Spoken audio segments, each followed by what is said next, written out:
Hello friends, my name is Shivam from DevOps Schools and I will help you to enable your learning process in various technologies of DevOps, artificial intelligence, machine learning, big data and many more.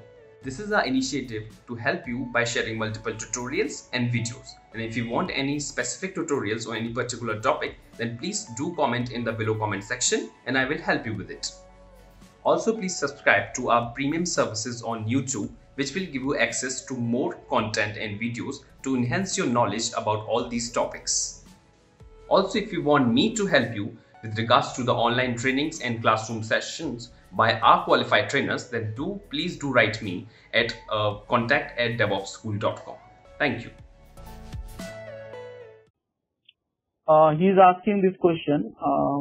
Anyone would like to take up this question?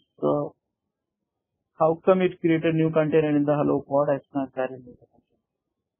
Anyone would like to take up? I think it will be done by the scheduler, I guess. Yeah. So it will be monitoring, centralized. Yeah. Remember here, pod is managed by kubelet and overall Kubernetes. So the moment you declare the pod and then finally suddenly there is a image missing. So suddenly the image is missing in that pod and kubelet will report back saying that okay, I have a pod which I have it, but containers got missing. So kubelet container will inform the API service. API server will check that with which image it was there, which container, and then scheduler will again ask, okay, go ahead and do the thing. So if you see the logs of kubelet, you'll understand that.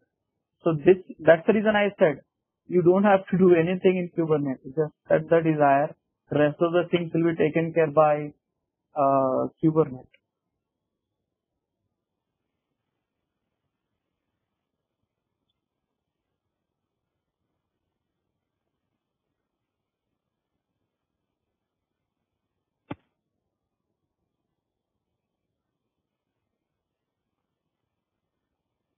Did you understand that?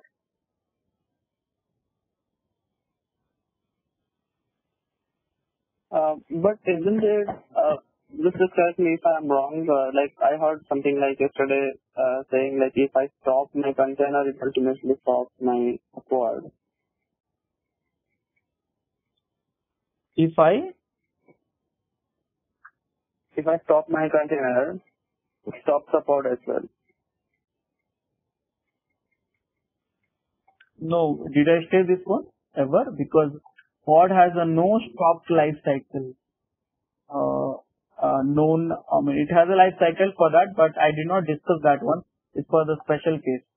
So I discussed pod has a pending, created, running, succeeded, failed, like this. Remember? Okay, then I might be confused then. So I think I heard something like, or like it was my, process until now that I thought, if I stop my container, it stops the pod. If you stop? Like if I stop my container. If you stop the container? So it stops the pod? No. No? I never said that. Did I said ever? I said pod. No, I don't remember. I don't. That's my perception. Like I thought by myself or something like that. This is no. Then why we will use Kubernetes? If I'm doing to manually start the pod, why should I bother about this?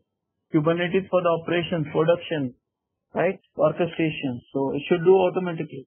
Why should we bother? Okay, guys. Let's move on. So I think I'm experiencing little bit. Rajesh, actually this question was yesterday, someone asked I don't know, but we thought discussed yesterday also. If the container is not running, the pod is also not running, something like that. Yeah, so that rule is simple, no?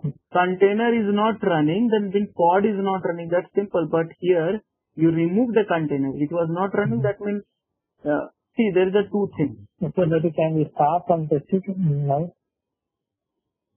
See here. Okay.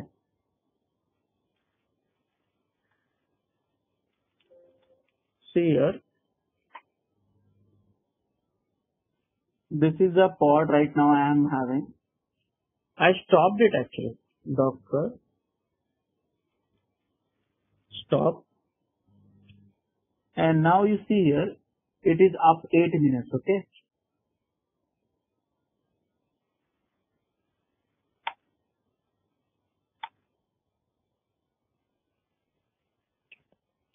Sorry. See, I stopped it.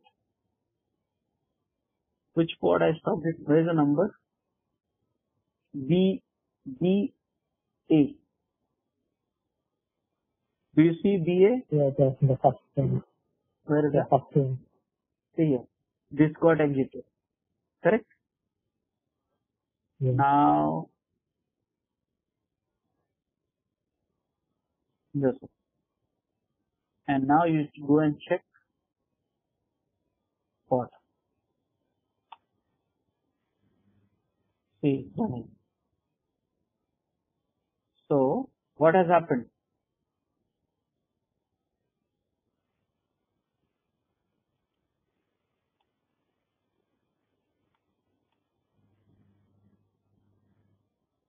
Yes, I happened to be restarted it.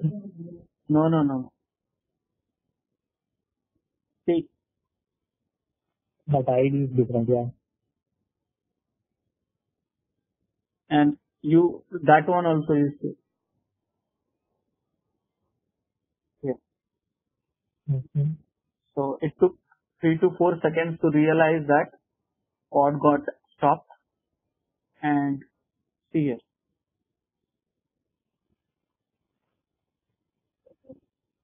Understood that? Okay. Okay. One more question, Rajesh. If something like this is happening, right? If some issues there on the container, okay? If Kubernetes always creating a new container and Sir, starting it, your it voice will is still hold breaking the for memory, me. right? Can you be a little bit less faster, slower? Because your Okay. background noise is, So, now it's coming good. okay. For each and every time it is creating a new container means, so in the container, if any issue is there, it always stop means, the Kubernetes always tries to create a new containers, right? So it will keep on creating new containers like this. Then it will be waste of memory, right? Mm. Okay, you You are getting my point? yeah, I think I heard you. You said if I keep stopping it, then again the waste of memory. So there's a two things actually. Yeah. Again you got into the this business. What is that? I forgot the term again. Maybe can you put the Docker stats here so we can see the container? Pets business. You are getting into the pet business. Not allowed actually. So you should not think in those ways, because remember I'm teaching you that does not mean you will do that in real time. Okay. You will not stop those containers. Okay. You will not touch those numbers as long as number are in. But the question is to answer. Okay. Who will remove these containers, sir? These unused containers?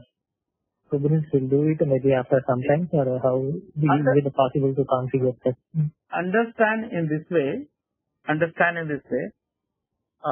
First thing, you will not stop the container, so the container will not get stopped. If node got disappear, whole pod get disappear. Whole pod got disappear, it will be replaced in the other pod. Okay, one more thing.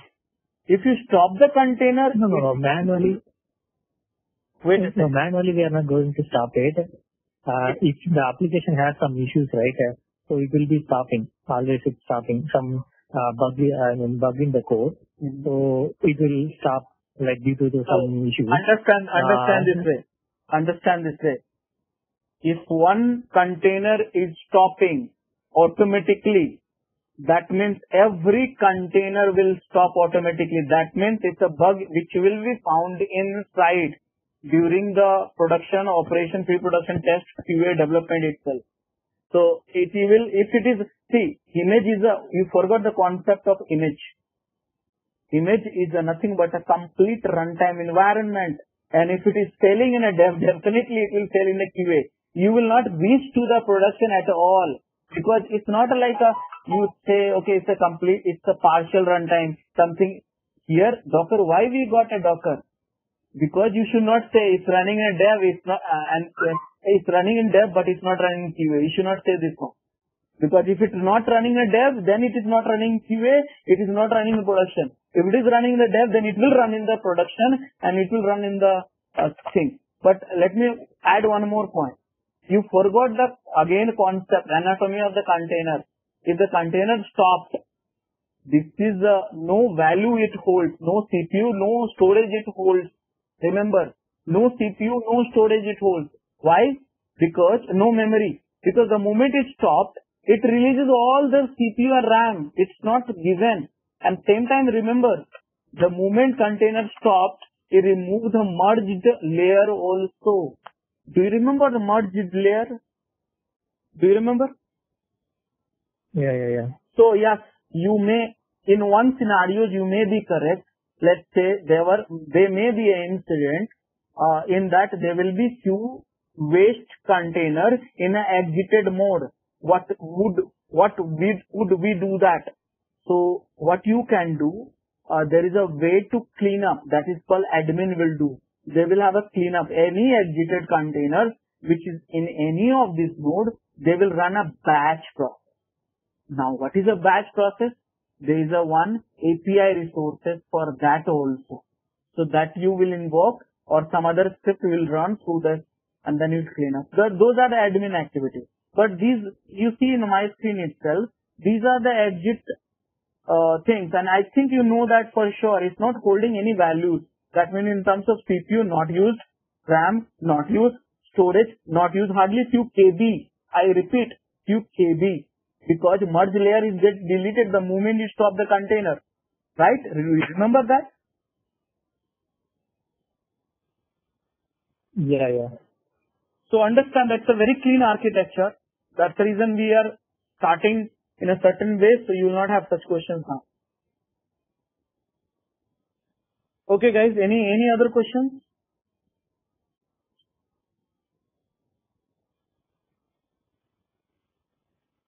Okay, so I think I got lost my flow and I need to come back.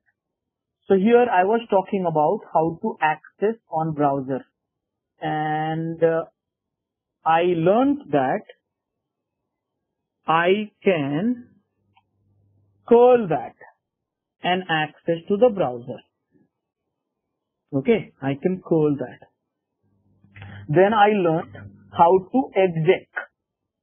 That means exec means how to go inside a pod using attach and exec. And then I learned that attach also I did and exec also I did and explain you all this behavior also. Now next scenario is how to describe a pod. So if you want to see the pod anatomy as which and everything, you should do that actually. And I must tell you whether you understand or not, please do that and read each line. Again I repeat, whether you understand or not, no matter, but read each line because you will get a confidence little bit of it, of the field. See that here. I have a pod, describe a pod. Now name, namespace, node, some of this meta, IP address, and here it is a container. You see here, this is a Docker, this is the image ID, port number, all specification, some condition which applied by Kube TPL and scheduler, okay, initiated ready, container ready and stuff like that. Do we have status which was runtime environment? Where is that? See here volume. I'll talk about these volumes in the storage section tomorrow. And these are the events. These events is a kubelet event. See here. So this is assignment. Who did it? Scheduler. Then kubelet taken this work. And you see here, pulling, started, back, pulling, successful, data. Now, this is the one. One more thing I must show you. One thing, just again. Where is that? There is a workflow also. Where is that?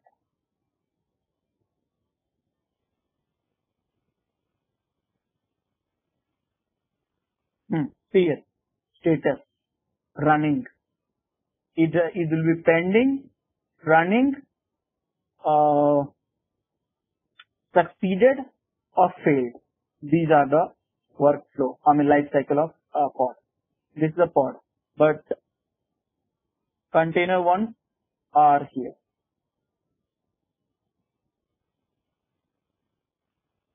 So, guys, tolerations, node selector, volumes, all those things. So please spend some time. So describe command you can use for describing. Do you want to see the logs of the container? Yes. kubectl logs. And what is the pod name? Hello-pod. And these are the logs. See, remember I did 4 time calls. So I got this 4 calls request here. And these are the logs.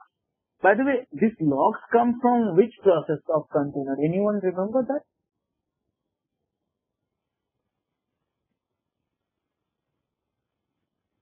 Engineering. Yeah. No. Which process there? Which process? IT. PID. Please remember the concept. I always stress because that is the heart of everything. PID. So guys, this one also I did. Can I copy a file inside a pod? Yes. Now I'll try. So here I would like to first check. I don't know what is the structure. Though OPT, TMP and all I know that, but just I want to verify. So I can show you also. So exec hello pod ls. So I want to put it in a temp. Okay. Which file? Can I put this file itself, pod.yaml? So the question is, I don't know what is the full command. Okay. I know partial command. I don't have a memory, so I am not able to recall. So I know one thing for sure, cp. And then I know source and destination, but I do -h. Remember, this command I said very clearly is the most important in your session. Because you don't know, but you will get to know only if you try this. So here, cp, files, pod, location. It's nothing very difficult to learn because something similar we had in the container also. Docker, cp, source, destination, path. That's all. So that way, and one more thing, guys, lots of combinations are there. Please read this. If you want in the remote code in a namespace and some other namespace, across the namespace, you can try this. So please try this on. And many combinations are there. You be slow and try. At least each command you have examples. You should try these examples yourself only. So it will help you a lot. Trust me on this. So now I am doing something. So what is that? kubectl cp pod.yaml. Which pod? Hello -pod and where?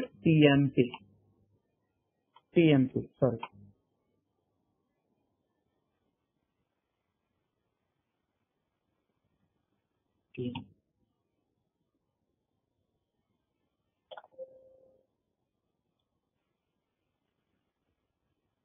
I run that, but I am not able to see that.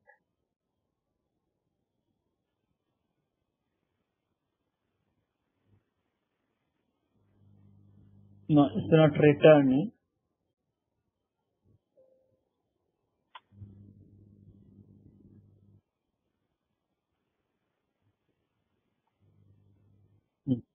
So it's showing, but it did not get copy, I think.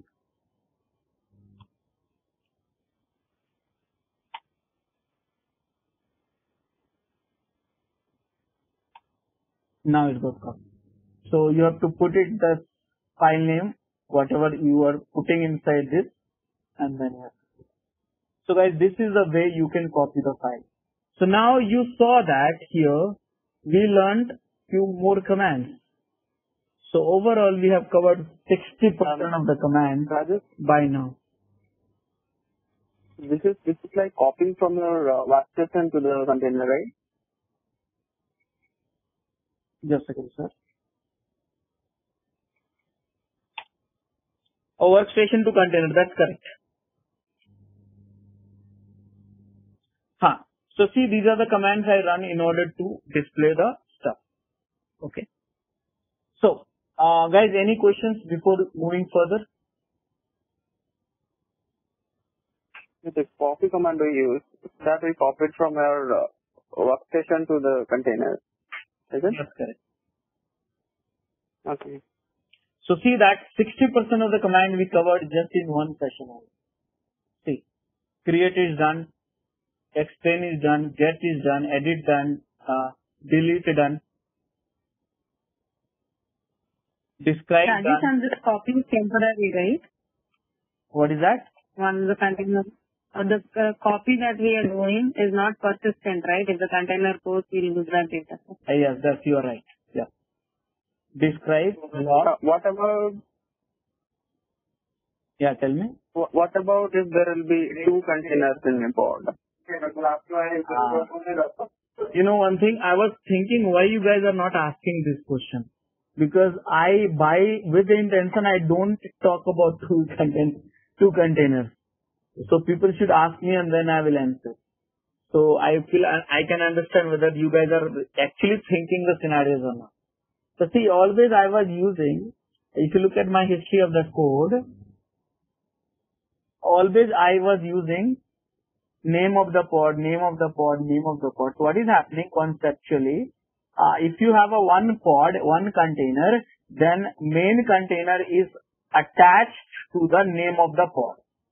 Now if you have a sidecar container, means second, third or fourth container, then you have to use the pod name. But at the same time you have to use the container name also. Got it? Okay. So I don't know. So rather than if I don't know, let me ask this question to the help file itself. So -h, and you see here see here. Yeah. Correct, na? Okay. That way, if you have in future, if you have a question, please use -h. Very powerful command. I must tell you why, because I have experienced that. I can't remember 20,000 of combination of commands. So I remember only one in my mind pointer to -h. That's all. Okay. So this is the end of the pod, guys. So now we have completed the namespace and then pod. Now this was the most important component. After that, we won't face much of the problem. It will be easier for us. So now I'll give you the live time, let's say 40 minutes approx. And I'll share the notes with you. So you have to do with a peace of mind. Let me tell you here, I was little bit fast also or maybe slow. But you have to do little bit slow, understanding each and everything, reading each and everything, no matter whether you understand or not. And for that, you have a command, explain, describe, -h, all this given. You should try yourself. I can give you the answer, but if you try yourself, you get a habit of it. Rather than Googling, habit of this explain, describe, -h. Very powerful command. Okay? Please enroll our general membership for $399 plan to get access of all the parts. Along with that, you can access our other tutorials such as Docker, Ansible, Jenkins, Terraform, Splunk, AWS, Azure, and various other DevOps related premium tutorials with our channel membership. If you would have any issues with our channel membership, you can drop an email to us at contact@devopsschool.com, or you can also unsubscribe from channel membership anytime if you don't want to continue or did not like the video. To get our channel membership, click onto the join button, select the $399 plan and grow your skills immensely. Please be kind enough to like it, and you can comment any of your doubts and queries. We will reply to them at the earliest. Thanks for watching.